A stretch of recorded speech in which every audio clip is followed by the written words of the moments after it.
In the beginning, mankind strayed from God by eating the forbidden apple, and we were cast out of the Garden of Eden to face all the horrors of the world. Pestilence, famine, war, and more recently this guy.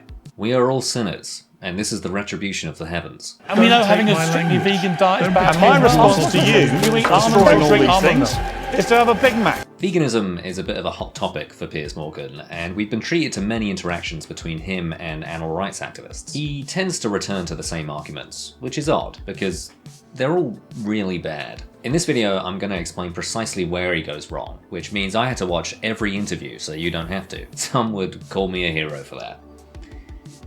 And they'd be right. I eat... Do you eat almonds? Do you drink almond milk? Eat almonds? Would you eat almonds? I'm here. Do you drink almond milk?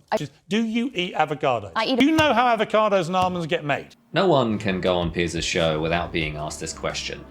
What's the rationale? Why is this relevant? Well, in California, and presumably other parts of the world, bees are used to pollinate almonds. Many of them die in the process, so the vegan that eats almonds is just as guilty of animal cruelty as the person that funds factory farms. Let's, for sake of argument, grant that this is true. It sounds convincing, but it's actually irrational. What Piers is guilty of here is something called the tu quo que fallacy. The idea that just because your opponent is a hypocrite, their arguments fail. Why is this fallacious reasoning?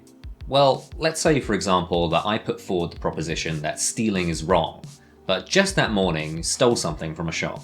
You could easily point out that I am a massive hypocrite. But this doesn't mean that stealing is now permissible. I'm still right when I say that stealing is wrong.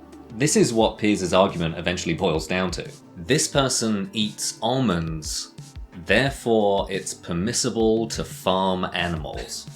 What? Maybe he would have a point if almonds were absolutely necessary for us to be healthy on a vegan diet. Then our choice really would be between animal slaughter or bee killing.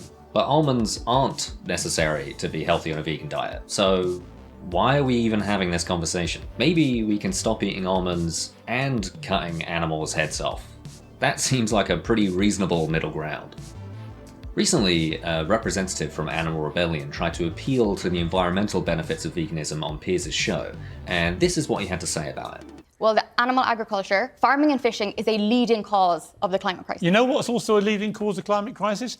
Planes which carry vast amounts of your avocados and your almonds from California and fly them thousands of miles to your table here in your vegan cafes. And then they also go in trucks.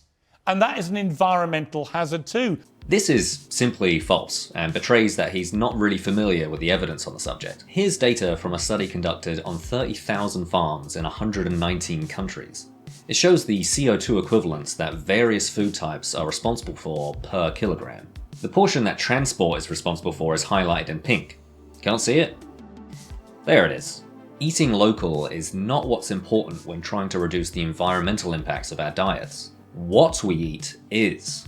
As you can see, all the worst offenders here are animal products. Let's say you want to make your car go faster.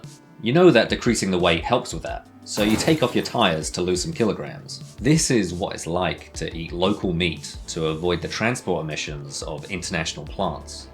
A sausage roll is meat.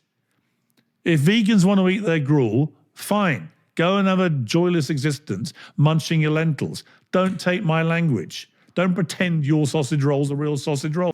This isn't an argument against veganism so much as just a weird thing to care about. Here's how language works. I have a concept in my head that I want to communicate to you. Words are a tool that we use to transport these concepts from my mind to yours.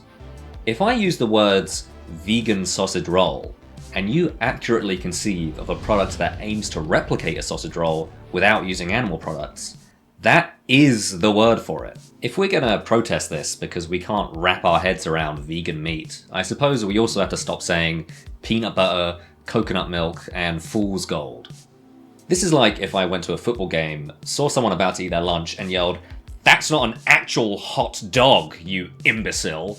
Stop getting words wrong." Yeah, What have you got against improved. plants? Plants are living things. How do you know what plants feel? In our conscious experience, there aren't actually that many phenomena. We have our five senses, plus whatever internal appearances we might have. Emotions, thoughts, intuition. That's basically it. To achieve this, we have a brain that remains the most complex thing we have ever seen. There are more connections in a single cubic centimeter of brain tissue than there are stars in our galaxy, and if parts of it get damaged, our conscious experience reflects that. If you damage my visual cortex, I will just stop seeing. That part of my consciousness is now gone forever, and I'll be left with 4 senses. Animals share this in common with us, but we're supposed to believe that a tomato is producing a deep conscious experience comparable to our own. Forgive me if I find this implausible. People say this all the time, but I'm not sure they actually believe it. Otherwise, why do we reel in horror just watching slaughterhouse footage, yet feel perfectly comfortable cutting into vegetables ourselves? Regardless, animals eat plants anyway, so animal products produce more plant deaths than if we were just to eat them directly. I really hope that one day we just stop paying attention to this man. I'm not really helping by making a video about him, but shut up. We are blessed to live in a position where we can live full and healthy lives without subjecting animals to a hellish existence. I think this is really cool, and we shouldn't turn away from this opportunity just because of bad ideas like these. I'll see you next time.